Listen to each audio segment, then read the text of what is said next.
Comme Jean-Baptiste voyait Jésus venir vers lui, il dit « Voici l'agneau de Dieu qui enlève le péché du monde. » C'est de lui que j'ai dit « Derrière moi vient un homme qui a sa place devant moi, car avant moi il était.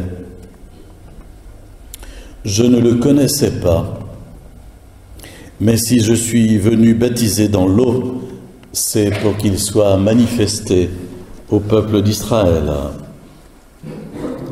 Alors Jean rendit ce témoignage.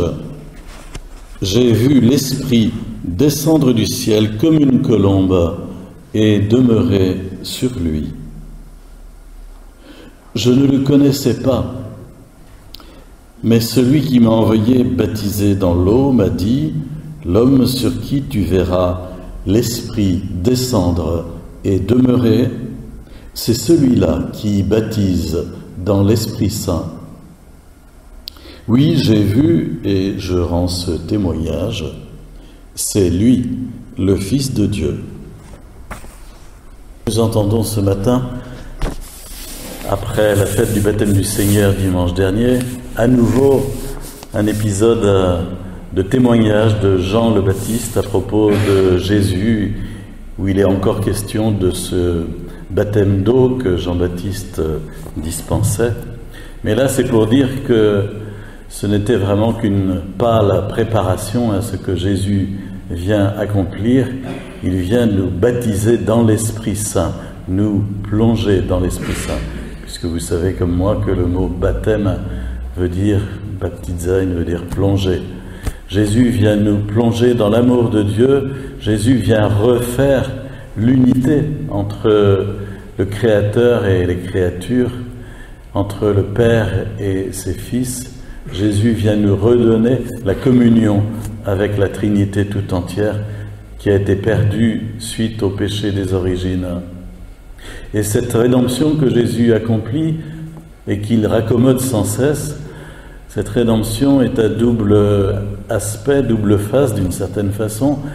D'une part, Jésus prend sur lui nos divisions, nos ruptures, nos manques de communion, ce qui s'appelle le péché. Et c'est en ce sens que Jean-Baptiste désigne Jésus comme l'agneau de Dieu, celui qui porte le péché du monde, celui qui enlève le péché du monde. C'est un aspect négatif de libération. Jésus vient prendre sur lui, en ce sens il le porte, car le mot grec qui est sous-jacent, c'est à la fois enlever et porter. Jésus porte sur lui, enlève en le portant sur lui la séparation, la rupture d'avec le Père, le péché. Car le péché est d'abord cette ignorance de Dieu, cette rupture, cet éloignement de Dieu. Comme il est dit dans la parabole du Fils prodigue, avant de consister en des actes de mal, de perversité, le péché c'est d'abord cela. Cette ignorance de Dieu, cette rupture avec Dieu. Et Jésus vient l'enlever, la prendre sur lui pour refaire la communion.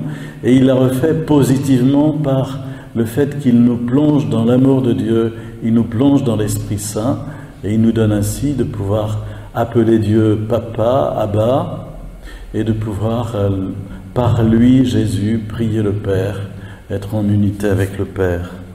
C'est vraiment la mission de Jésus. Et Jean-Baptiste dit qu'il ne le connaissait pas. Il avait une certaine idée du Messie et de la mission du Messie, et il annonçait la venue toute proche du Messie en demandant qu'on se prépare et qu'on se convertisse. Mais vraiment, il ne le connaissait pas. C'est dit 2 fois dans cet évangile, c'est curieux. Hein. Pourtant, je pense que le petit Jean-Baptiste et le petit Jésus avaient dû jouer aux billes dans les rues de Nazareth quelquefois, quand ils étaient enfants.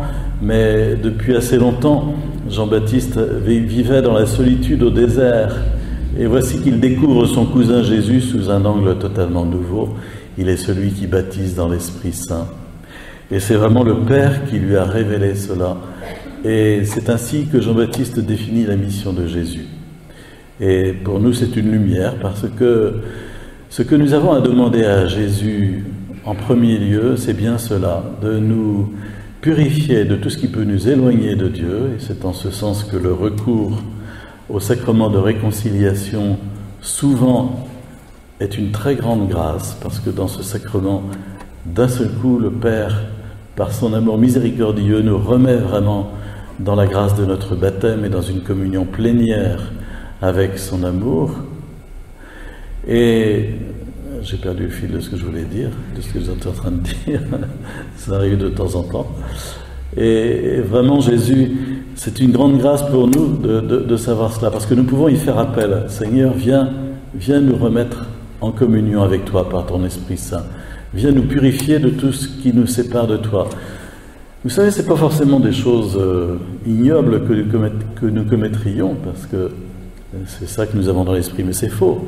Il y a une sorte d'usure de la vie spirituelle et de la vie chrétienne, une usure toute simple qui fait que on prie peu, on est tiède, on s'habitue, on assiste à la messe mais sans vraiment habiter ce que l'on vit, etc. On communie mais sans ferveur.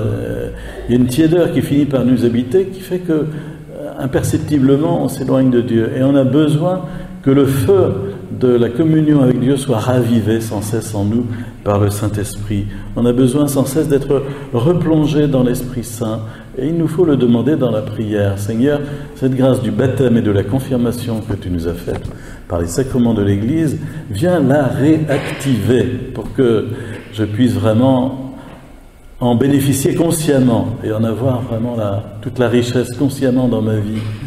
Viens m'accorder une grâce de ferveur, de force, de joie, de lumière. En ce sens, il faut prier pour soi-même et pour sa propre conversion. C'est pas de l'égoïsme, c'est simplement du réalisme. J'ai besoin, Seigneur, de te demander de me réchauffer, de me renouveler, de me transformer, car je suis tiède et pécheur et je m'éloigne de toi.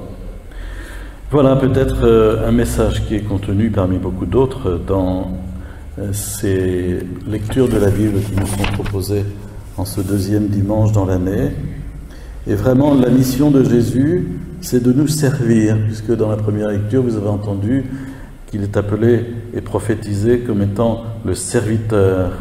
Tu es mon serviteur, Israël, en toi je me glorifierai. Mais c'est trop peu que tu sois mon serviteur, je vais faire de toi la lumière des nations. Et nous rejoignons la fête que nous célébrerons dans 2 semaines, le 2 février, la présentation de Jésus au temple, où le vieillard Siméon dit que maintenant il a vu Jésus, le Messie, qui est la lumière des nations.